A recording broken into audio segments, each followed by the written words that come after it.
उत्तर में हिमालय, दक्षिण में हिंद महासागर के मध्य स्थित इंडिया अर्थात भारत विश्व का 7वां सबसे बड़ा देश है और विश्व के प्राचीन संस्कृतियों में से एक है, जहां विश्व का पहला गणतंत्र विकसित हुआ, जहां विश्व की पहली शहरी सभ्यता विकसित हुई, जो ज्ञान, विज्ञान और अध्यात्म के क्षेत्र में विश्व गुरु कहलाया, जिनके वेदों और उपनिषदों का ज्ञान दूर दूर तक फैला। रामायण, महाभारत, पंचतंत्र की कहानियां दूर देशों तक सुनाई गई, जहां से भगवान बुद्ध के उपदेश चारों दिशाओं में पहुंचा, जिनकी गणितीय संख्याओं और दशमलव प्रणाली की जानकारी अरब से होते हुए यूरोप तक गई, जिनके विश्वविद्यालयों में अध्ययन करने के लिए तिब्बत, चीन, जापान, इंडोनेशिया, मलेशिया, अरब और यूरोपीय देशों के विद्यार्थी आया करते थे, जिससे भारत के भूगोल ने विश्व इतिहास के निर्माण में महत्वपूर्ण भूमिका निभाया। पर यह भारत विश्व मानचित्र पर ठीक ठीक है कहाँ और कैसा दिखता है? Bihar board class 9th geography के फर्स्ट चैप्टर में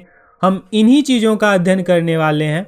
हमारा चैप्टर का नाम है भारत, स्थिति एवं विस्तार, जिसमें हम भारत की भौगोलिक स्थिति, भारत का भौगोलिक विस्तार, आकृति और आकार, भारत पर अक्षांशीय एवं देशांतरीय विस्तार का प्रभाव, भारत व विश्व और भारत के पड़ोसी देश के बारे में अध्ययन करेंगे। इस चैप्टर में हमारा पहला टॉपिक है भारत की भौगोलिक स्थिति। भारत उत्तरी गोलार्ध में स्थित है और इसका मुख्य भूमि 8 डिग्री 4 मिनट उत्तरी अक्षांश से 37 डिग्री 6 मिनट उत्तरी अक्षांश तक है और 68 डिग्री 7 मिनट पूर्वी देशांतर से 97 डिग्री 25 मिनट पूर्वी देशांतर तक है। यहाँ हम पहले अक्षांश और देशांतर रेखाओं को समझ लेते हैं। ग्लोब पर यदि आप ध्यान से देखेंगे तो दो तरह की लाइनें दिखाई देंगी। एक इस प्रकार की क्षैतिज लेटी हुई लाइनें, जिसे हम अक्षांश रेखा कहते हैं, और एक इस प्रकार की ऊर्ध्वाधर लाइनें, जिसे हम देशांतर रेखा कहते हैं। इन रेखाओं को डिग्री में मापा जाता है क्योंकि इन सभी रेखाओं को पृथ्वी के केंद्र से मापी जाती है। कुछ इस प्रकार, यदि 1 डिग्री के अंतराल में पूरे ग्लोब पर अक्षांश रेखाओं को खींचा जाए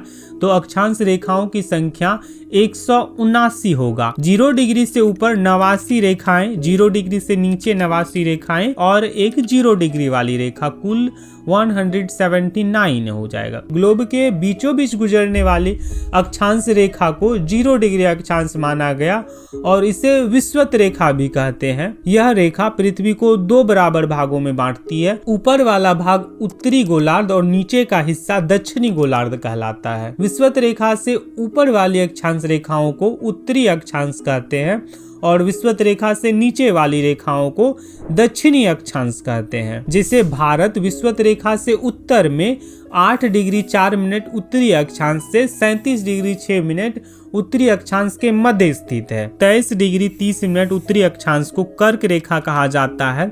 23 डिग्री 30 मिनट दक्षिणी अक्षांश को मकर रेखा कहा जाता है। इससे आगे 66 डिग्री 30 मिनट दक्षिणी अक्षांश को अंटार्कटिक रेखा कहा जाता है और ऊपर 66 डिग्री 30 मिनट उत्तरी अक्षांश को आर्कटिक रेखा कहा जाता है। यहाँ 23.5 डिग्री उत्तरी अक्षांश यानी कर्क रेखा भारत को लगभग 2 बराबर भागों में बांटती है। अक्षांश रेखाओं के अलावा इस प्रकार की जो ऊर्ध्वाधर रेखाएं हैं, इन्हें हम देशांतर रेखा कहते हैं। इन देशांतर रेखाओं को यदि पूरे ग्लोब पर 1 डिग्री के अंतराल पर खींचा जाए तो कुल 360 देशांतर रेखाएं होती है। इंग्लैंड के ग्रीनविच से गुजरने वाली देशांतर रेखाओं को 0 डिग्री देशांतर रेखा कहा जाता है। इससे 0 डिग्री से पूर्व की ओर स्थित देशांतर रेखाओं को पूर्वी देशांतर कहते हैं और इस 0 डिग्री से पश्चिम की ओर स्थित रेखाओं को पश्चिमी देशांतर कहते हैं। जैसे 0 डिग्री से पूर्व की ओर 68 डिग्री 7 मिनट पूर्वी देशांतर से 97 डिग्री 25 मिनट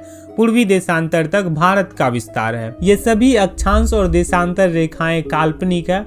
वास्तव में धरातल पर ऐसी कोई रेखाएं नहीं खींची गई है। तो अक्षांश और देशांतर रेखाओं को समझने के बाद हम अपने टॉपिक पर वापस आते हैं। भारत का सबसे पश्चिमी छोर 68 डिग्री 7 मिनट पूर्वी देशांतर पर गुजरात का कच्छ स्थित है और भारत का सबसे पूर्वी छोर 97 डिग्री 25 मिनट पूर्वी देशांतर पर अरुणाचल प्रदेश का कीबुथ स्थित है। इसी प्रकार भारत का सबसे उत्तरी छोर 37 डिग्री 6 मिनट उत्तरी अक्षांश पर जम्मू कश्मीर का इंदिरा कॉल स्थित है और भारत का सबसे दक्षिणी छोर 8 डिग्री 4 मिनट उत्तरी अक्षांश पर तमिलनाडु का कन्याकुमारी स्थित है। पर मुख्य भूमि से आगे भारत का दक्षिणतम बिंदु इंदिरा पॉइंट 6 डिग्री 4 मिनट उत्तरी अक्षांश पर स्थित है, जो अंडमान निकोबार के दक्षिण में पड़ता है। एक्चुअल में 2004 में आई सुनामी की वजह से इंदिरा पॉइंट डूब गया। भारत के पास 2 द्वीप समूह है, अंडमान निकोबार द्वीप समूह और लक्षद्वीप समूह। अंडमान और निकोबार द्वीप समूह भारत के दक्षिण पूर्व में बंगाल की खाड़ी में स्थित है और लक्षद्वीप समूह भारत के दक्षिण पश्चिम में अरब सागर में स्थित है। अब हमारा अगला टॉपिक है भारत का भौगोलिक विस्तार। भारत का कुल क्षेत्रफल लगभग 32.8 लाख वर्ग किलोमीटर है, जो इसे विश्व का 7वां सबसे बड़ा देश बनाता है। पर भारत का क्षेत्रफल विश्व के कुल भौगोलिक क्षेत्रफल का मात्र 2.4% है। भारत की स्थल सीमा रेखा लगभग 15,200 किलोमीटर है और भारत की मुख्य भूमि की समुद्र तटीय सीमा रेखा 6,100 किलोमीटर है। पर भारतीय द्वीपों की तटीय सीमा रेखा की लंबाई जोड़ने पर कुल तटीय सीमा रेखा 7,516.6 किलोमीटर होता है। भारत की आकार की बात करें तो इसकी उत्तरी छोर से 22 डिग्री उत्तरी अक्षांश तक पूर्वी पश्चिमी विस्तार बढ़ता गया है, यानी जम्मू कश्मीर से करीब मध्य भारत तक इसकी चौड़ाई बढ़ती गई है। इस 22 डिग्री उत्तरी अक्षांश के पास भारत का सबसे अधिक पूरब से पश्चिमी चौड़ाई है। इस प्रकार भारत का पूरब से पश्चिमी विस्तार 2,933 किलोमीटर है और इस 22 डिग्री उत्तरी अक्षांश से आगे बढ़ने पर यानी दक्षिण की ओर बढ़ने पर भारत का पूर्वी पश्चिमी विस्तार घटता गया है और सबसे दक्षिण में पहुंचने पर यह एक बिंदु के रूप में मिलता है, जहां बंगाल की खाड़ी, अरब सागर और हिंद महासागर का मिलन हुआ है। यह नुकीला बिंदु आंतरिक का निर्माण करता है। समुद्र में स्थलीय भाग का निकला हुआ नुकीला भाग जो 3 ओर से समुद्र से घिरा हो आंतरिक या प्रायद्वीप कहलाता है। भारत के इस दक्षिणी आंतरिक का नाम है कुमारी आंतरिक या कन्याकुमारी। कन्याकुमारी से भारत की सबसे उत्तरी छोर किबूत की दूरी 3,214 किलोमीटर है, अर्थात भारत का उत्तर से दक्षिणी लंबाई 3,214 किलोमीटर है। अब हमारा अगला टॉपिक है भारत का आकृति और आकार। भारत का मध्य भाग चौड़ा है और सबसे उत्तरी छोर जम्मू कश्मीर शरीर में सिर के जैसा स्थिति और आकार में है। भारत का दक्षिणी भाग आकृति में मोटे तौर पर त्रिभुजाकार है या अंग्रेजी के वी अक्षर के समान है। यह भाग प्रायद्वीपीय भारत कहलाता है, जिसके पश्चिम में अरब सागर तथा पूरब में बंगाल की खाड़ी है। भारत का प्रायद्वीपीय आकार एक लंबी तटीय सीमा का निर्माण करती है और यह हिंद महासागर के उत्तर में स्थित है। अगला हमारा टॉपिक है भारत पर अक्षांशीय एवं देशांतरीय विस्तार का प्रभाव। भारत या किसी अन्य देश पर भी अक्षांशीय एवं देशांतरीय विस्तार का प्रभाव तापमान, समय, मौसम और जलवायु इत्यादि पर पड़ता है। जैसा कि बढ़ते अक्षांश के साथ तापमान घटता है।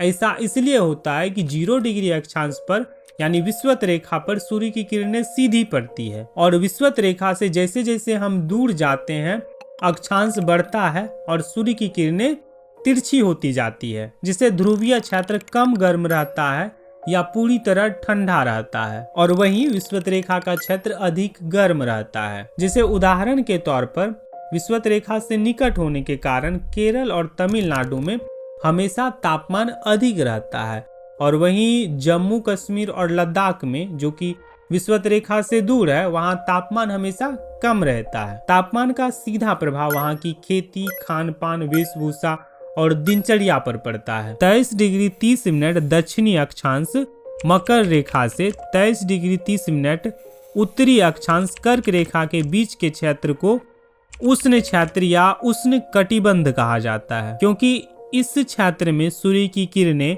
किसी न किसी स्थान पर किसी भी समय लंबवत या सीधी अवश्य पड़ती है और इसके बाहर वाले क्षेत्र 23 डिग्री 30 मिनट से 66 डिग्री 30 मिनट को शीतोष्ण क्षेत्र या शीतोष्ण कटिबंध कहा जाता है, क्योंकि यहाँ ठंड और गर्मी दोनों पड़ता है। 66 डिग्री 30 मिनट उत्तरी अक्षांश से उत्तरी ध्रुव तक और 66 डिग्री 30 मिनट दक्षिणी अक्षांश से दक्षिणी ध्रुव तक के क्षेत्र को शीत क्षेत्र या शीत कटिबंध कहा जाता है। यहाँ अत्यधिक ठंड पड़ता है, क्योंकि इन क्षेत्रों पर सूर्य की किरणें कभी सीधी या लंबवत नहीं पड़ती है। कर्क रेखा भारत के बीच से होकर गुजरती है, जिससे आधा भारत उष्ण कटिबंध में पड़ता है और आधा भारत शीतोष्ण कटिबंध में पड़ता है। इसके अलावा अक्षांशीय दूरी बढ़ने पर दिन और रात की लंबाई में भी अंतर आता है। जैसे केरल और तमिलनाडु में सबसे छोटे और सबसे बड़े दिन में 45 मिनट का अंतर आता है, वहीं लेह लद्दाख में ये अंतर 5 घंटे का हो जाता है। देशांतरीय रेखाओं या देशांतरीय विस्तार का प्रभाव समय पर पड़ता है। देशांतरीय रेखाओं की दूरी ग्रीनविच से मापी जाती है। जो हम पूरब की ओर बढ़ते हैं, समय बढ़ता जाता है। ऐसा इसलिए होता है कि सूर्य का प्रकाश पृथ्वी पर पूरब से पश्चिम की ओर चल रहा होता है, अर्थात पूरब के देशों में सबसे पहले सूर्योदय होता है। इसलिए जापान को सूर्योदय का देश कहा जाता है। यहाँ जब जापान में सुबह हो गया होगा, उस समय हम इंडियन सो रहे होंगे। तो जब हम फ्लाइट लेकर के जापान जाएंगे तो हमें अपने घड़ी का टाइम बढ़ाना पड़ेगा। सीधी सी बात है कि जब हम धरातल पर पश्चिम से पूरब की ओर बढ़ते हैं तो समय बढ़ता है, पर यह समय कितना बढ़ता है? प्रत्येक 15 डिग्री देशांतर पर 1 घंटा का अंतर आता है। जैसे भारत का पूर्वी छोर 67 डिग्री 7 मिनट पूर्वी देशांतर और पश्चिमी छोर 97 डिग्री 25 मिनट पूर्वी देशांतर के बीच का अंतर लगभग 30 डिग्री का है। इसी कारण अरुणाचल प्रदेश में जिस समय सूर्योदय होता है, उसके ठीक 2 घंटे बाद गुजरात के कच्छ में सूर्योदय होता है। यहाँ यदि गुजरात और अरुणाचल प्रदेश अपनी लोकल टाइम पे चलने लगे तो रेलवे, एयरपोर्ट और गवर्नमेंट ऑफिस को चलाने में बहुत सारी परेशानियां होगी। इसलिए सरकार एक स्टैंडर्ड टाइम निर्धारित करता है। भारत का ये स्टैंडर्ड टाइम या मानक देशांतर रेखा 82 डिग्री 30 मिनट है, जो उत्तर प्रदेश के मिर्जापुर से होकर गुजरता है। इसी से पूरे भारत का समय निर्धारित होता है। अब हमारा अगला टॉपिक है भारत और विश्व। भारत की स्थिति विश्व के प्रमुख महासागरीय व्यापारिक मार्ग पर है। इसका सीधा लाभ विश्व के अधिकतम देशों के साथ व्यापारिक संबंध जोड़ने में होता है। जैसे पश्चिमी एशिया, अफ्रीका, यूरोप, ऑस्ट्रेलिया, दक्षिणी एशिया और पूर्वी एशिया जैसे अनेक क्षेत्र इस व्यापारिक मार्ग द्वारा भारत से व्यापारिक संबंध रखता है। इसके अलावा भारत का एशिया और यूरोप से स्थल मार्ग के माध्यम से भी व्यापारिक और सांस्कृतिक संबंध रहा है। भारतीय नौकाएं व्यापार के सामान के साथ साथ भारतीय विचार और दर्शन दूर दूर तक पहुंचाती रही है, जिससे पश्चिम के दूर स्थित देशों से भी हमारा संबंध है। साल 1869 में स्वेज नहर के खुलने से भारत और यूरोप के बीच लगभग 7000 किलोमीटर की दूरी कम हो गई। अब इस चैप्टर का हमारा अंतिम टॉपिक है भारत के पड़ोसी देश। भारत के पड़ोसी देश में मालदीव, श्रीलंका, पाकिस्तान, अफगानिस्तान, नेपाल, भूटान, बांग्लादेश और चीन आते हैं। यहाँ मालदीव और श्रीलंका दक्षिण में स्थित 2 द्वीपीय पड़ोसी देश है। पाकिस्तान और अफगानिस्तान भारत के पश्चिम में स्थित है। नेपाल, भूटान और चीन भारत के उत्तर में स्थित है। बांग्लादेश और म्यांमार पूरब में स्थित है। श्रीलंका भारत से मन्नार की खाड़ी